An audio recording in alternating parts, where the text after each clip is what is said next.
Hi, you're watching Start to Sold with Emily Page, and I'm very excited to be interviewing Lauren Bongiorno. She is a diabetic health coach, and she's been interviewed before on this channel, and she's also a CEO and a speaker and a creator of the Diabetic Health Journal, and a client and a friend. And so thank you so much, Lauren, for being here today. Yes, of course. It's going to be so fun. I'm excited for everyone who's watching to hopefully be able to share some business tips and what my journey's been like in launching a product and all of just the things that happen behind the scenes. I love behind the scenes. It's my favorite part. Well, and because we've done a video before, if anyone wants to watch it and get the 411 of how we met in our amazing story about how we all got together working on this project, you can watch part 1, which is in the profile. But this is part 2, and we're going to talk more about creating a meaningful product and expanding your reach. If you are an influencer, a coach, or someone who has a personal brand that people follow, how do you develop a physical product business behind that? And so Lauren wrote the Diabetic Health Journal, and she did edition 1 and then just came out with edition number 2. And so she has even deeper insights to share. And we want other people to be able to learn from it. So let's start the interview. And so basically, Lauren, what I wanted to know is what inspired you to launch a physical product? Why did you decide to do that? Yeah. So in the first place, it's so interesting. I launched the product even before the really big growth of my coaching practice happened. And now, I have online courses, I have ebooks, I have guides and group coaching programs and one-on-one, and we're helping hundreds of people, specifically women, a year with type 1 diabetes, which is an autoimmune disease that impacts every area of your life. And that there's not enough support in the traditional medical practices to help most people feel in control and empowered of their disease. And so I launched it just kind of impulsively, I would say. I think I actually have more fear of doing things now than I did, 5 years ago when my business was just starting, because it's almost like this feeling of you don't have that much to lose in the beginning. So if you're somebody who's watching this and you're a young entrepreneur, just dive in and start and use that to the advantage of having just not a lot to lose, I guess, in the beginning. And so for me, I was working with clients and noticed that they kept saying to me, the PDF logs that you give me to write down my blood sugars, but also write down gratitude and just reflect and have that guide are so helpful. And I had literally 10 probably plus people in the matter of months ask me can you turn this into a book? Or I'm putting this into a binder. This would be so interesting if it was actually a bound journal of some sorts. And I'm somebody who's very spiritual. And I just think that when the universe kind of gives you those signs, you have to listen. And I was like, I think this needs to be an actual physical product, and it can help so many people along their journey as kind of an entry point into approaching their diabetes in a more holistic and reflective and mindful way. And so the Diabetic Health Journal essentially is a way to unlock your greatest potential living with diabetes and incorporate the mind and the body part of the control. So it's really exciting. And yes, we just launched the second edition, and it's doing really well. And yeah. Yeah, so that's amazing. So you're basically saying that you started it because you heard there was a need in your community. People were literally asking you for that journal. And so the inspiration came really out of need rather than just I'm going to build a business model. It wasn't a self-focused thing. You really thought of something to help people. That's cool. Of course. If you do any product research, right? You don't want to go into you're not going to see as much growth if you go into an area where there's 20 other of your products, right? So if you're looking to launch a cereal, it's going to be a lot harder to get that visibility because although it's a niche, right? Of people who eat cereal, it's so large.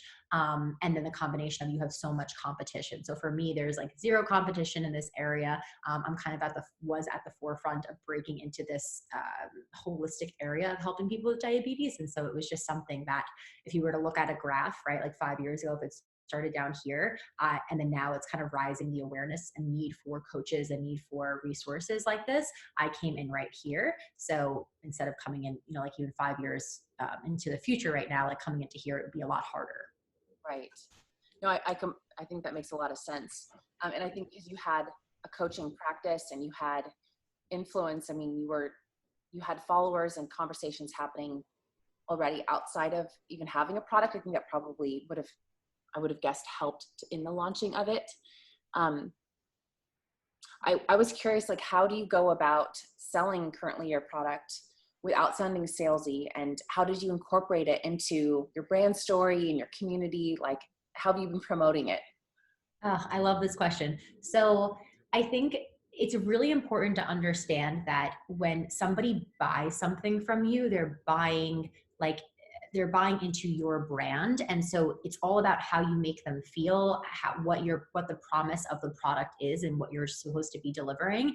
And for me, like, I believe in the diabetic health journal so much because I have I guess, uh, experience, or I've seen it transform so many people's lives, from testimonials to clients to, just everyday people sending me messages and direct messages on Instagram or reposting saying how their blood sugars were so good because of it, or they feel so much better with their diabetes. And, they bring it to their endocrinologist and they love that they're doing it and doing the outside work. So for me, I never feel salesy because I'm like, this is a gift for you. Like, I created this and I'm gifting you with this opportunity to change your entire life. And so I think also understanding that coaching, right? If you look at my client journey, right? Like, coaching is something that might be the last resort for somebody, or also they might not be ready for that. Like, they might need just a smaller thing that just shows them a possibility for change for themselves. And then they can maybe buy another one of my products and invest in themselves and say, all right, I want that nutrition guide, or I need now the workout guide to go with the diabetic health journal. So the way all my offers are kind of created are really to be paired together, because the more tools you have in the toolbox, the more self-sufficient you become with your diabetes. And that's the end goal. Yeah, I love that. And I, I think with this specific product, because some people may not be familiar with how diabetes works, and that it's your blood sugars, and the health of your blood sugars over time is influenced over a 30-day period. And so there's actions you got to take every day to sort of influence your health. And that's what the journal is about, is keeping track of that. And so it's like a real tangible thing. It must be done. And therefore you put into a book that has all the pieces that need to be tracked. And so that's, the update for anybody who isn't familiar with the journal.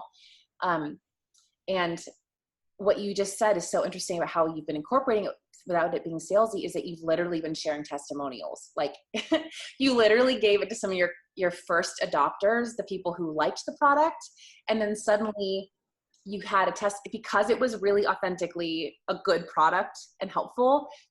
You're literally just sharing it on your Instagram. Like, I obviously stalk you on Instagram because we are a friend, and I'm always personally inspired by what's going on in your life, because you share not just diabetes stuff, you share health and mindset and all of those things. It's wild to me to see the reviews that people have, because it really is helping them. And it's got to be the coolest way to share and promote your product, is to not even say you should buy it, but just like, this person says you should buy it. And Yeah. do a great And job that's of that. 100%. And I mean, just to go off of like the importance part of the diabetes management that you were just saying, like, if you're watching, you don't have diabetes, which is kind of likely if for your followers, like, it's not even just 30 days. You get a test every 90 days of like your blood sugar report card. But I mean, it's your whole entire life. Like, your health of, like, if you're a woman and you want to be able to have babies, like, you cannot do that. Most people can't do that. They have to work up to the point of their healthy blood sugar, like, in order to do that. If you want to keep your toes and your limbs when you're older, and if you don't want to have like eye problems and all of these things, and not even just the long-term damage, but your day-to-day. If my blood sugar levels are all over the place, when my blood sugars are low, it's kind of akin to being like literally drunk in the middle of the day. That's what it feels like. You can't focus, you can't think, and you need to get sugar. So your day's interrupted. And if your blood sugar is high, that can take 2-3 hours of your day to come back down to a normal range. And you feel your mood is off, your energy is off, you just want to sleep. And like, if you're a CEO, if you're a mom, if you're a secretary, if you're a nurse, if you're a whatever driver, Uber driver, whatever you are, if you're aiming to feel your best and be your best day to day, like, unless you get the diabetes piece, like, there's really like, that's the one piece you need. It's really hard to feel healthy and happy all around, which we're all striving for as humans.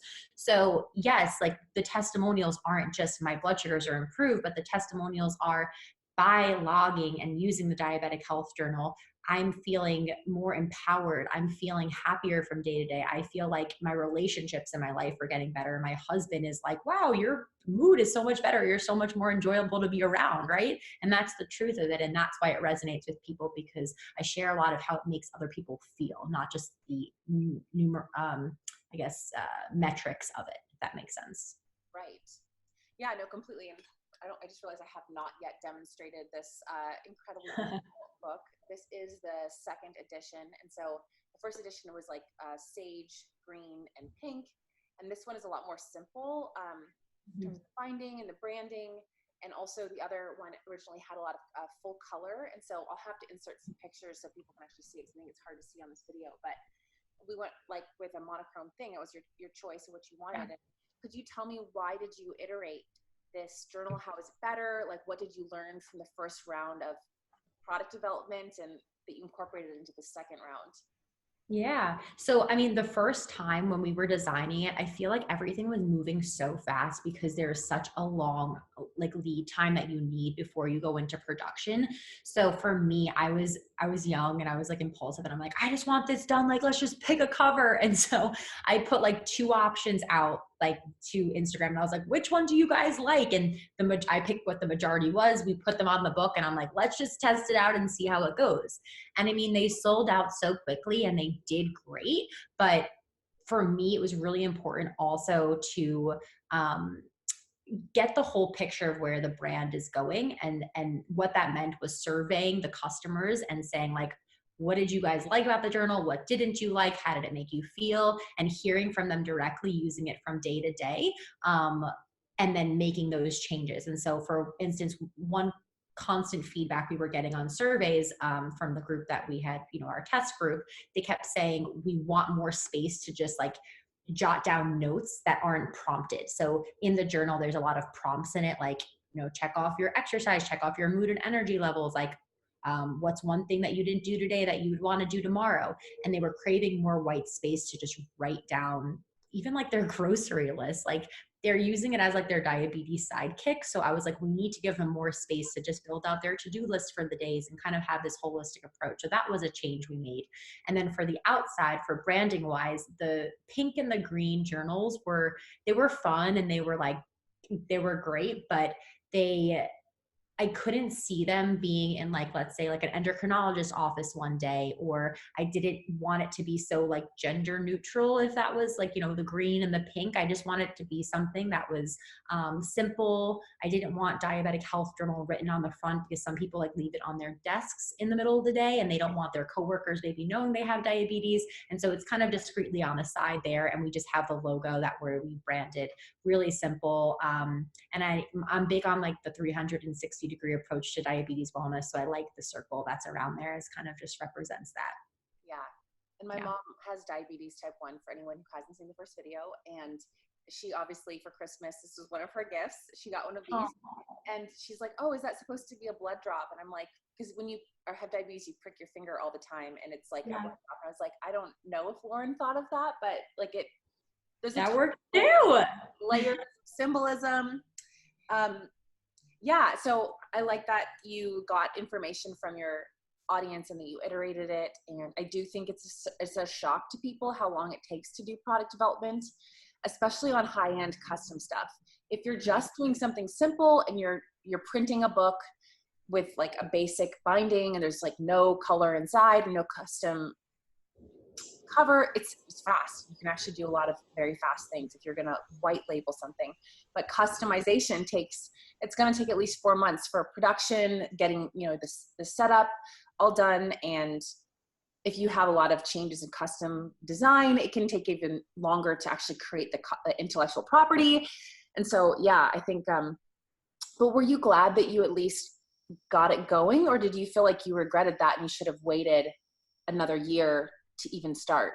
What is your reflection back? Like, would you advise entrepreneurs to get going because you found out your answers, or would you say you should have waited to make sure it was perfect?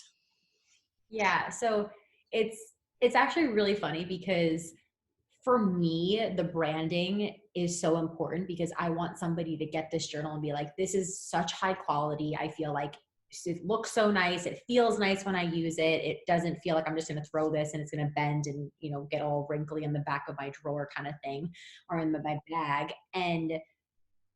But it's not really essential for people's transformations. So what I'm saying is, like, people who use the first version, they drop their A1Cs, which is like your blood sugar report card number, right? For people watching who don't know what it is, where there's like their blood sugars improved, or they got those same results that they found with the second one too. So I think it's just more of a, when you have the time, then you can eventually get there. Like, if you look at my first website, I mean, it's not even live, but it is so, I can't even look at it. And I'm like, what was I thinking? And back then I was like, this is amazing.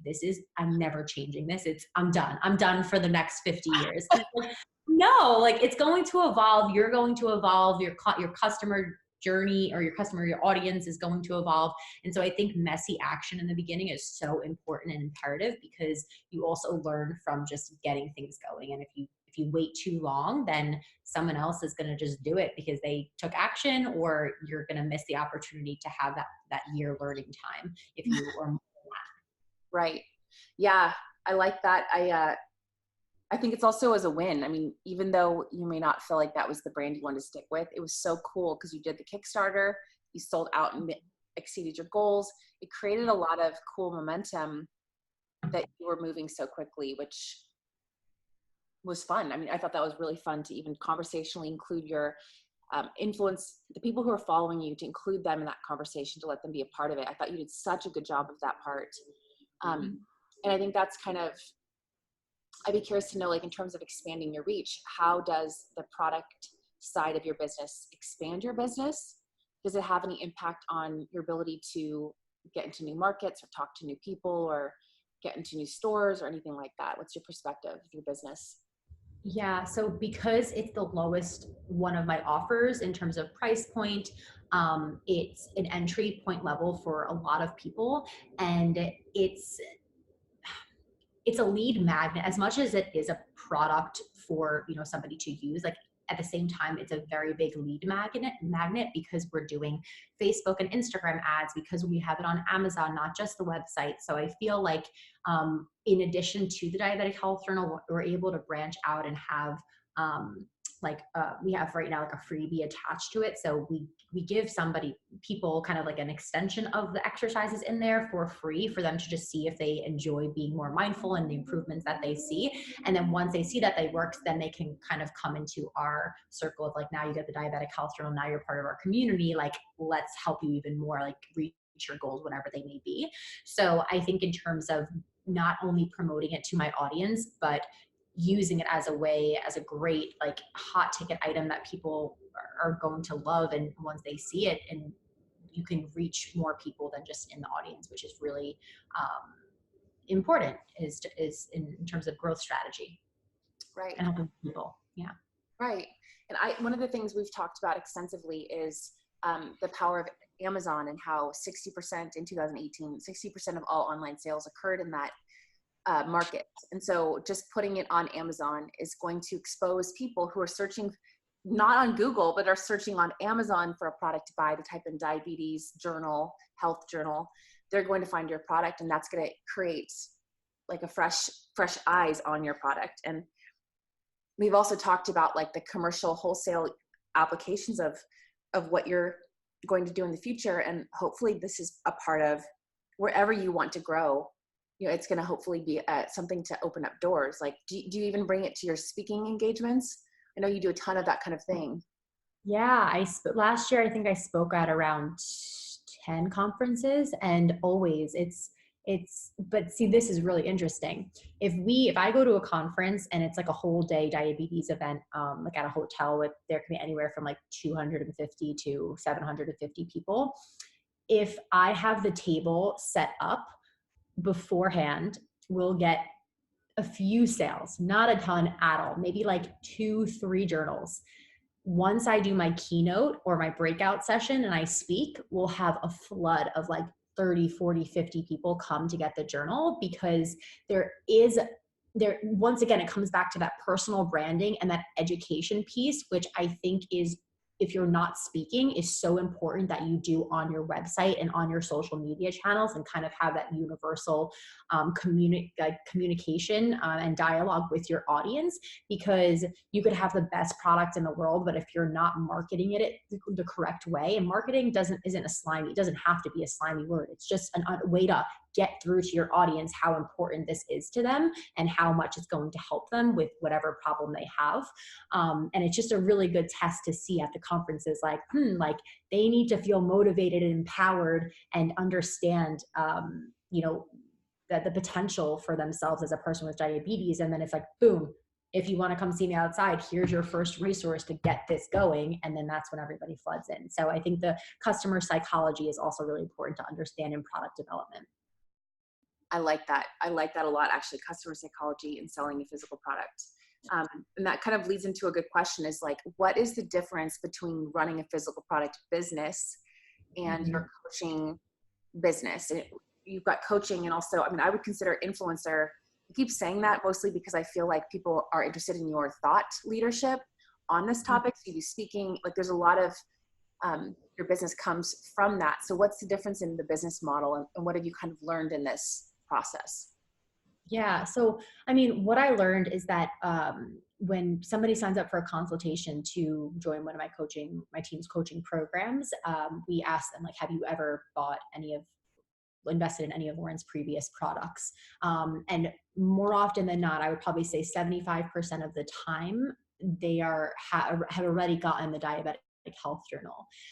And so, like I said, I think it's a transitionary point for them, because they may, for a lot of people, really realize the benefit of it, but they're lacking accountability to journal, or they're lacking the education piece around certain things, right? Like diabetes is so involved, and the diabetic health journal is going to get you kickstarted. But it's like, if you're trying to get to Z and you're at A, like the diabetic health journal might get you to, like, let's say D, but then you're going to need high level coaching, or you might need high level coaching if you want the fastest, most efficient way to get to your goals, right? Like, I truly believe everybody can get there on their own, but depending on the time that you want to do it in, like coaching is my highest level offer, because our results are like indisputable, like insane people going from, like, not insane people, but it's insane that the people and women on our programs are going from feeling so lost, so overwhelmed, so out of control with their diabetes management immediately to, like, they could technically, like, go mentor somebody on how to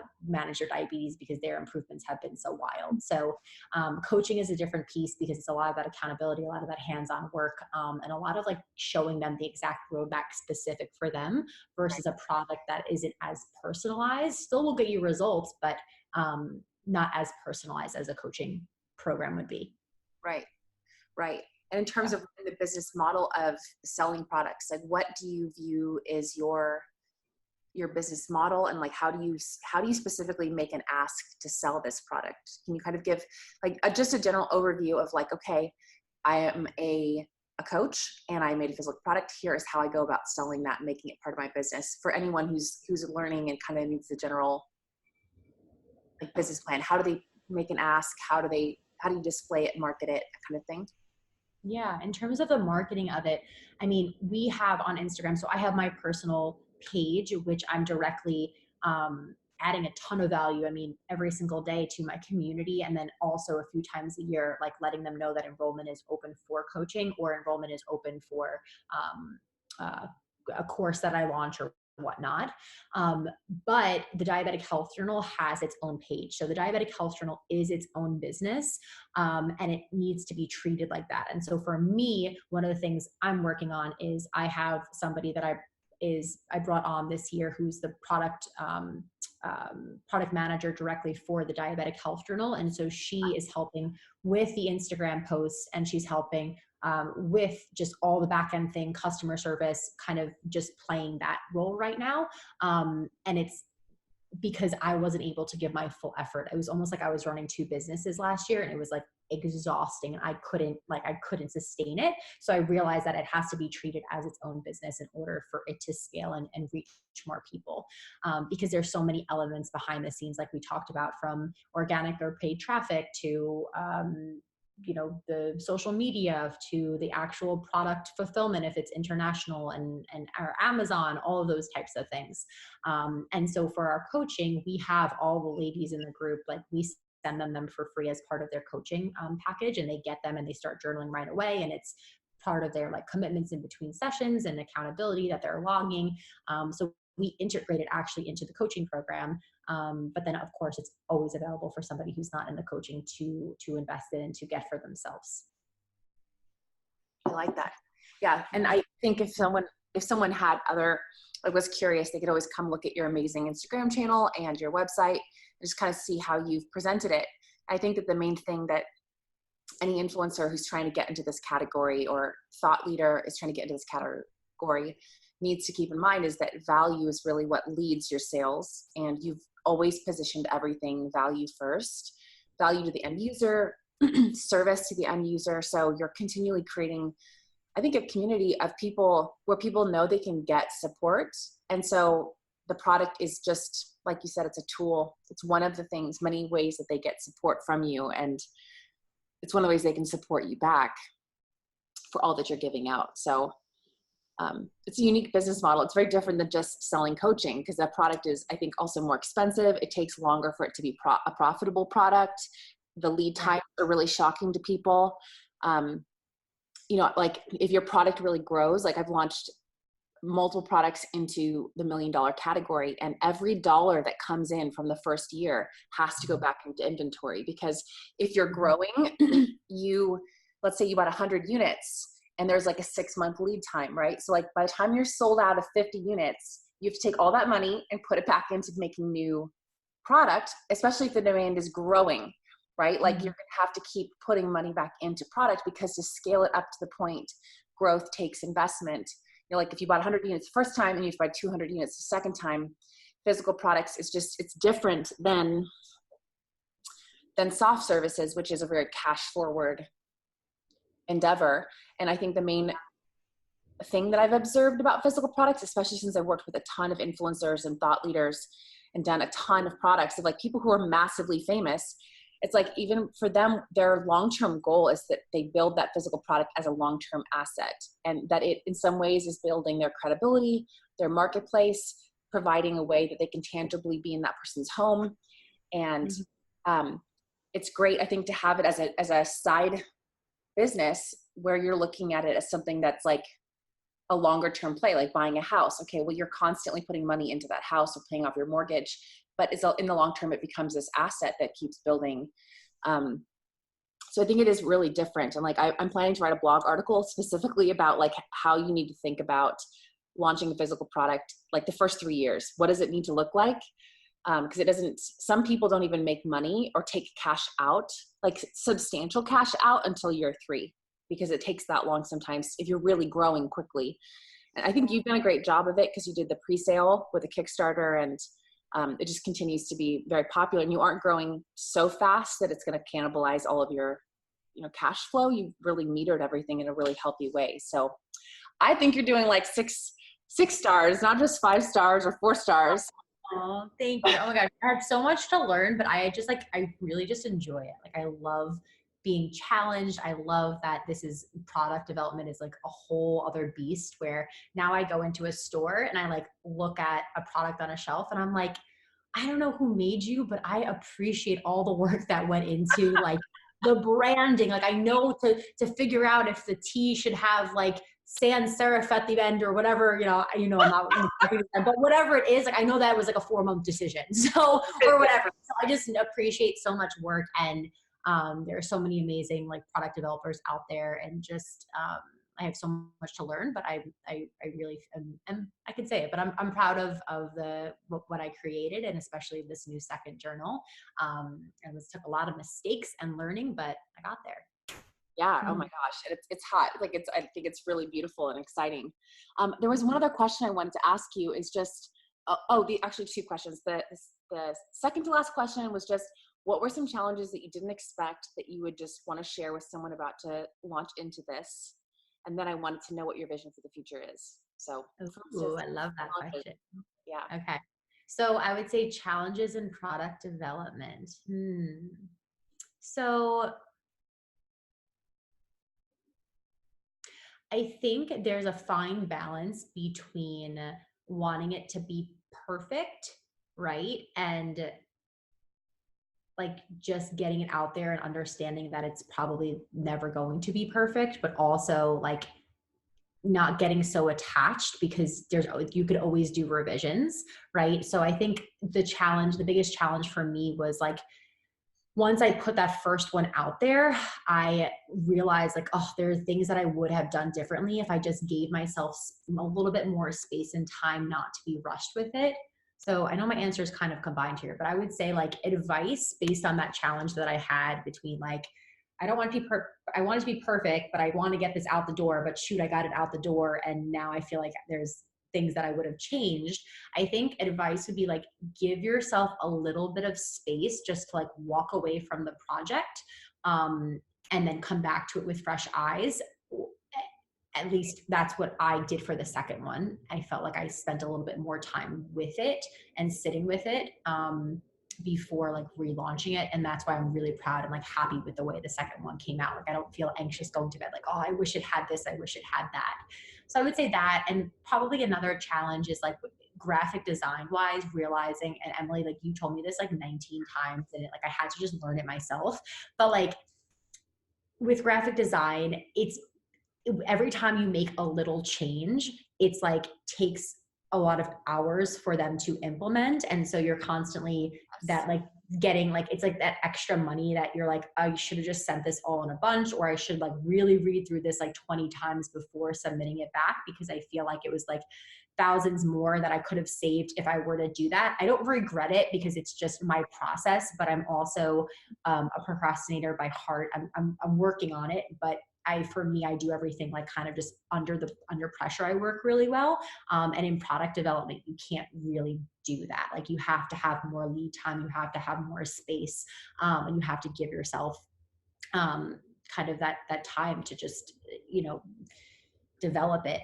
And that can't happen overnight. So I I would have say, never heard anyone say that out loud. I think because a lot of the, like, I work with these big retailers, and so a lot of the people I work with typically um, maybe know that, although it does still give them stress. And I love that you just said that out loud, because that really is, when you're entering into product development, something you really would not know, because most people are used to changing like a Wix website or something, and you can go in and change it at any point. So you can write copy, you change your mind tomorrow, you can do it yourself, it'll take like 10 minutes. And graphic design isn't like that, especially when you're doing like print ready copy where there's multiple pages, or it's like rendered into a 3D mock-up or something like that. And it really does become exponentially expensive. And I love that you articulated that, because I probably need to do a better job even. You said I said that 19 times. I probably need to say it like 19 more than that. yeah. Or like even give tools to explain to someone like, here is the steps you need to take so that you save the most amount of money. Because I think like we'll tell people, give us all your edits and all your copy in one document, and they really don't. They'll do it once and they don't proofread it. And so it's the funniest experience because it happens consistently. On the other side, like you said, most people do work under pressure, and also most people work really well once they see it and can touch it. And so it's like you sometimes don't even know what you need the copy to say until you see the product. Like it's like it's a sunscreen, it's a shampoo, and you see it on the bottle and you're like, that sounds terrible. I would never be excited to read that on a bottle. And you didn't know it until you made that mistake. And so there's something about paying, I think my dad would always call it getting your MBX. Like instead of an MBA, you're getting your MBX, and that's your master's of business with experience. And a lot of people go to school to study it. It's an academic endeavor, but when you really have experience and you've got that MBX, and it does cost something. It costs money or time or heartache. But then once you've gotten it, then you're like light years ahead of other people. So I think that's good. Those are good tips, really good tips. And then tell me about your vision for the future, Lauren. Like, obviously I'm always passionate about everything that you do, and I get so on board, not just because of the diabetes, which I support, which I really believe in, and it touches me so much to be able to be a part of helping to publish and manufacture this journal with you, and be a team member like in that capacity. but just, I always appreciate your enthusiasm, because I think you come from a very centered place that resonates with me. Like, you want to bring into the world the same type of stuff I do. So like, where do you see your current future, and what's in store? Yeah. So I would say right now my focus is it's scaling with essentialism in mind. And what I mean by that is, I think when you scale too fast because you're so eager to like get somewhere, it's very easy to just be like pulled in a lot of different directions because new opportunities present themselves and you could do this and you could do that. And for me, I just think that like essentialism was my word for 2019, and it was so helpful because it was just so easy to say like, is this project coming in like going to get me to my end goal of where I'm going to be at the end of, let's just say, this year or this quarter? If the answer is yes, then I will do it. If it's no, then it's a hard no, right? So it's like, if it's not an 8 out of 10 on a scale of 10, if it's not an 8 or above, then it's a no, right? Like, that's it. So I think continuing to scale with the essentialism, or like the focus in mind to really just create mass multipliers of me first and foremost, with my coaching methods, because I've been doing it one of the longest kind of in the industry, or one of the top few people. And so with my experience and with the results I get my clients, it's like, how are we going to mass multiply me so that so many more people can be helped, because there's only so much I can do, right? So that's the first thing. And then the second thing is kind of really just being the hub for holistic health with diabetes, with resources, education, coaching, and that support that is needed outside the endocrinologist office for people with diabetes who are just looking to up level and reach their greatest potential and feel their best and more supported with their management. So that's kind of the broad scope of where it's going. And I'm really excited for it. Yeah. And I'm really excited for, especially being an influencer, I guess, an influencer on that side, working with brands. I'm really, in the beginning, I was like working with just like any brand that like could fit in my branding, right? Like, oh, like that could work. Like, I could post about that. And now like I'm going to be taking on maybe like, I'm taking on 2 food things that I'm like very aligned with this month in January. But other than that, I have one large partnership I'll be announcing in the next few months. And other than that, I think I'll do like one more, maybe if it's like 100% aligned, but I don't have to depend on that as much to like fund my coaching or anything like that anymore. Like, I'm past that stage. And unless it feels 100% alignment and like it would be add like so much value to my audience, and also it's a brand that I want to support, it's not something that is essential to the overall goal. So I have a lot of different areas that I could do work in, and it's really just focusing right now on my coaching and the products and the resources for the community, because it's what's needed the most. Yeah. Yeah. And I hear that you're really focusing on process then to build the business in a way that is scalable, and that's so that you can continue to serve your audience and fulfill your mission, which is awesome. And it's amazing because you and I both have been in different industries, and we've been growing over, I think I've been in this for 5 years, like in my own business. Is that how long you've been doing it, right? Yeah. Yeah. So yeah, it's interesting iterations that happen each year, especially in process, because that really can tremendously leverage what you've already built. Like, it took the first 5 years, it feels like, to build expertise and content, like IP, all of that stuff. And the next phase for me is also process to really scale that stuff. So I can't wait to have our next check-in whenever that is. And for anybody else who wants to buy the Diabetic Health Journal, or they want to get a hold of you, Lauren, to learn more about your coaching, how can they follow you and reach you? Absolutely. So first off, whenever you do find me, send me a message and let me know you came from Emily's, her channel. So I kept some context of, what resonated with you. But you can find me on Instagram. It's my name. It's at Lauren_Bongiorno, which will be in the show notes. Website is www.laurenbongiorno.com. You can get the Diabetic Health Journal through that website, or go to diabetichealthjournal.com. Yes, all of those things will be in the show notes. And I just am so thankful, Lauren, for you spending time here. And I love working on this project with you. And I think this new journal is really beautiful, and the community is beautiful. I love watching testimonials. I would recommend anybody just follow, just to even see how the leadership and the community that's being built around it, because it's really inspiring from that level. to see a product that got launched and actually worked and people talking about it and seeing community really. Because that's why we do this stuff. I mean, we do stuff to make profit. Yeah, we're in business, but we're also here to serve people. That's what makes it what makes it worth what we do. So thanks for sharing all that with everyone, Lauren. I really appreciate it. And anyone who's watching, I hope it inspires you to help you decide what to develop for yourself and that you're able to sell more.